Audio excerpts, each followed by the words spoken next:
मुंबईमध्ये आता मतदानाची वेळ संपलेली आहे, पण जरी मतदानाची वेळ संपली असली तरी अनेक अशा गोष्टी घडलेल्या आहेत आज दिवसभरात की ज्या पुढचे 5 वर्ष पुढच्या मतदानापर्यंत मुंबईकरांच्या, उमेदवारांच्या आणि मतदारांच्या लक्षात राहतील। असाच एक प्रकार चेंबूरमधील 152 या वॉर्डमध्ये घडलेला आहे, तो आपण जाणून घेऊयात। आपल्यासोबत लहूजी कांबळे साहेब आहेत, त्यांच्याशी बोलूयात। दादा, नेमकं या ठिकाणी काय घडलं होतं? 3 तास मतदार जे आहेत त्रस्त झालेले होते, त्यांची मानसिकता खराब झाली होती असं समजत आहे। वास्तविक पाहता महानगरपालिकेने ज्या वोटर स्लिप आहे त्या वाटल्या पाहिजे, त्या वाटल्या नाही। आणि ज्या लोकांनी ज्या मतदार यादीमध्ये नावं आहेत ते लोक मतदान करायला पहिल्यासारखे गेले, पण तिथे सांगितलं तुमचं नाव इथे नाही, तुमचं नाव तिथे आहे। तो बिचारा तिथे जायचा, तिथे ते लोक सांगायचे इथे नाही तिथे आहे। 3 तास वोटर लोकांना त्यांनी सतवलं आणि शेवटी त्यांनी हे केलं। ज्या उत्साहाने सरकार सांगते की मतदान करा आणि त्या उत्साहाने लोक बाहेर पडले, तो त्या उत्साहात त्यांचा हे झाला, नाराज झाले ते लोक।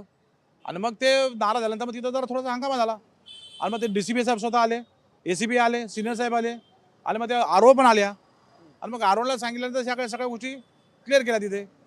आता तर समजा बघायला गेलं तर साधारणतः 4 वाजेपर्यंत 41 ते 42% मतदान हे मुंबईमध्ये झालेलं आहे। समजा सकाळपासून अशा गोष्टी घडल्या नसत्या तर टक्क्यांमध्ये किती अजून फरक पडला असता आणि साधारणतः मुंबई असेल, म्हणजे आपला वॉर्ड नाही, संपूर्ण मुंबईत साधारणतः किती टक्के मतदान झालं असेल, अंदाज काय? जे 41-42% जे मतदान झालंय आणि हा जर गोंधळ झाला नसता तर साधारण 60% मतदान झालं असतं। 60% मतदान आणि मुंबई शहराचा निकालामध्येच फरक झाला असता। आता ह्याच्यामध्ये शासन म्हणजे जी शासकीय यंत्रणा आहे त्याच्यामध्ये यांचा हात आहे की काय, ह्या सगळ्या गोष्टी जिथं जिथं मागासवर्गीय समाजाचे मतदार आहेत, जिथं जिथं BJPच्या विरोधात मतदान जाऊ शकतं, अशाच ठिकाणी हा घोटाळा झालेला आहे। पण नेमकं याला कारणीभूत कोण किंवा याला जबाबदार कोण आहे? कारण की निवडणूक आयोगाचे जे महाराष्ट्राचे अधिकारी आहेत ते थेट बोलतात की जेवढ्या मुंबईमध्ये मतदान मशीन आहेत त्याच्यामधनं 2% मशीनमध्ये तफावत आहे, काहीतरी टेक्निकल प्रॉब्लेम असं थेट बोलतात आणि हात वर करताना दिसून आलेत। बरोबर आहे ना, बरोबर आहे। ह्याला कारणीभूत हे निवडणूक आहे का शासनाची यंत्रणा, हे सगळे मॅनेज यंत्र आहे, मॅनेज असं आमचा हे आहे संशय, म्हणजे संशय काय आरोप आहे आमचा। कारण का त्या ज्या पद्धतीने अधिकारी वागतायत, जाऊ आम्हाला काय करायचं नाही, तुमचं नाही ना, संपला विषय, जाऊ ऑफिस, असं पद्धतीने झालेलं आहे। त्यामुळे आमचा जो काय होप्स होता ना पुढचे 5 वर्षाचं आमचे काय राजकीय भवितव्य, ते भवितव्य प्राणपणे इथे लागलेलं आहे ना।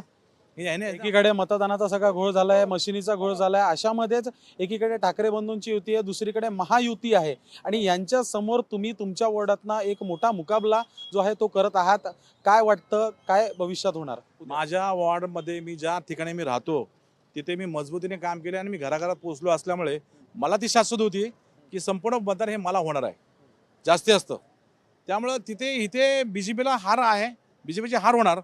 त्यामुळे त्यांनी तो हा सगळा घोटाळा केल्याची शक्यता नाकारता येतच नाही असं।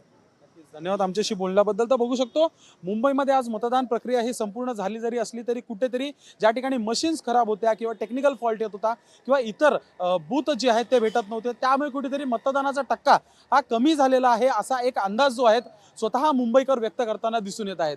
व्हिडिओ जर्नलिस्ट संतोष बोडारे सोबत मी शुभम उमाळे, जय महाराष्ट्र न्यूज, मुंबई।